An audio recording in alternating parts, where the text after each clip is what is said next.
రంగారెడ్డి జిల్లా కాంగ్రెస్ పార్టీలో సీనియర్ నాయకురాలుగా ఉన్న శ్రీమతి చిగురింత పారిజాత నరసింహారెడ్డి గారితో కొద్దిసేపు మీడియా గాంధీ న్యూస్ ఛానల్ ప్రతినిధి ముఖాముఖి మాట్లాడినప్పుడు బడంగపేట కార్పొరేషన్లో మేయర్గా పనిచేసిన సందర్భంలో అభివృద్ధి కార్యక్రమాలపై వివరాలు అడిగితే ఈ విధంగా స్పందించారు. నమస్కారం అండి. నమస్తే అండి. నమస్తే గాంధీ గారు. నమస్తే. మనము ఈరోజు మరి కాంగ్రెస్ పార్టీ నుంచి సీనియర్గా గతంలో మా హస్బెండ్ కూడా యూత్ కాంగ్రెస్ నుంచి పనిచేసి ఉన్నారు. తర్వాత మహిళా కాంగ్రెస్లో కూడా పనిచేసినటువంటి అనుభవం ఉంది నాకు.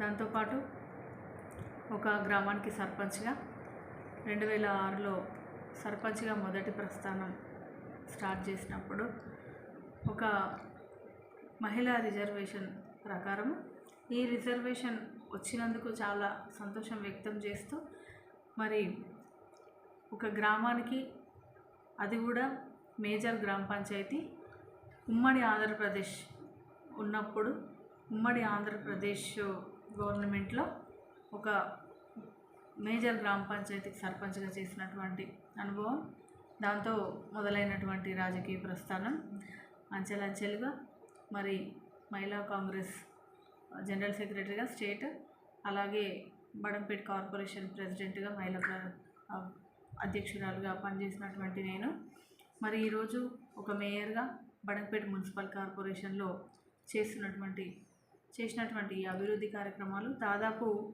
400 కోట్ల పైచిలుకు అభివృద్ధి.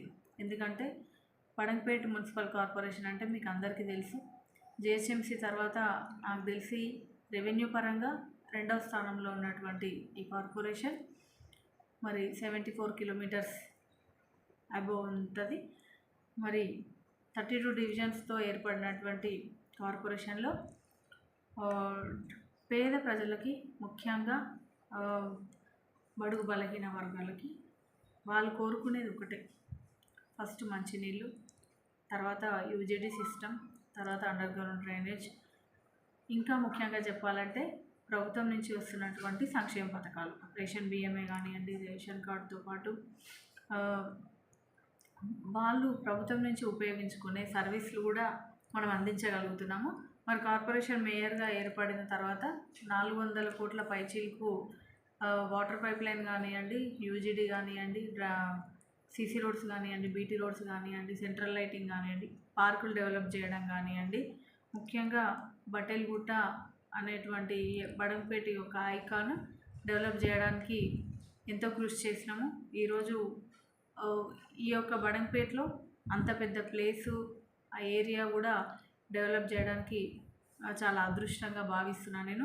వాటితో పాటు మనిషి చనిపోయినప్పుడు గుర్తుండేది ఒకటే, ఎక్కడ మనం శ్మశాన వాటికలకు వెళ్ళినప్పుడు అక్కడ వాళ్ళకి ఆత్మగౌరవం కనిపిస్తూ ఉంటుంది.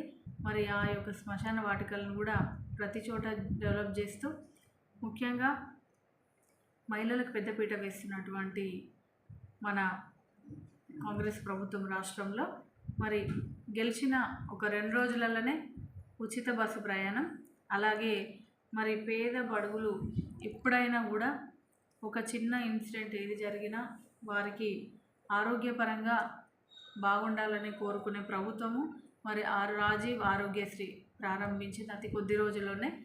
మరి దాంతోపాటు ఏ కార్యక్రమం తీసుకున్నా, ఏ సంక్షేమ పథకం తీసుకున్నా మొట్టమొదటిగా మహిళలకే చెందుతుంది. అట్లాగే మహిళలు వాళ్ళ సొంత కాళ్ళ మీద వాళ్ళు నిలబడే విధంగా గౌరవ ముఖ్యమంత్రి గారు, అలాగే ఉప ముఖ్యమంత్రి గారు, మంత్రులందరి నిర్ణయాలతో మరి ఈరోజు 2 మహిళా మంత్రులకు ఇచ్చిన అవకాశము, మన గతంలో వైఎస్ రాజశేఖర రెడ్డి గారు ఉన్నప్పుడు 6 మహిళా మంత్రులను చేసినటువంటి ఘనత కాంగ్రెస్ పార్టీకి దక్కుతుంది. మరి ఈరోజు మహిళా దినోత్సవం సందర్భంగా, ముఖ్యంగా చెప్పాలంటే మహిళా దినోత్సవం సందర్భంగా ఎన్నో సంక్షేమ పథకాలు, అవన్నీ కూడా మహిళల పేరుపైనే. ఎందుకంటే ఈరోజు ఇందిరమ్మ ఇల్లు కట్టుకోవాలన్నా గవర్నమెంట్ నుంచి సప్లై చేసే ఇటుక కానివ్వండి, ఇంకా ఇతరత్ర వస్తువులు ఏవైనా సంబంధిత ఎస్హెచ్జి గ్రూప్స్కి, సెల్ఫ్ హెల్ప్ గ్రూప్స్కి ఇవ్వడం జరుగుతుంది.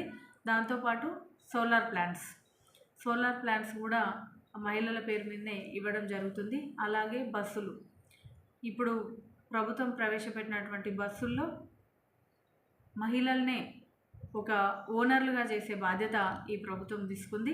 మరి ఇలాంటి మంచి కార్యక్రమాలు చేస్తూ అంతర్జాతీయ మహిళా దినోత్సవంగా ఒక కానుక ఇచ్చినటువంటి మన సీఎం గారికి, రేవంత్ రెడ్డి అన్న గారికి ప్రతి మహిళ కూడా ఈరోజు రుణపడి ఉండాలి.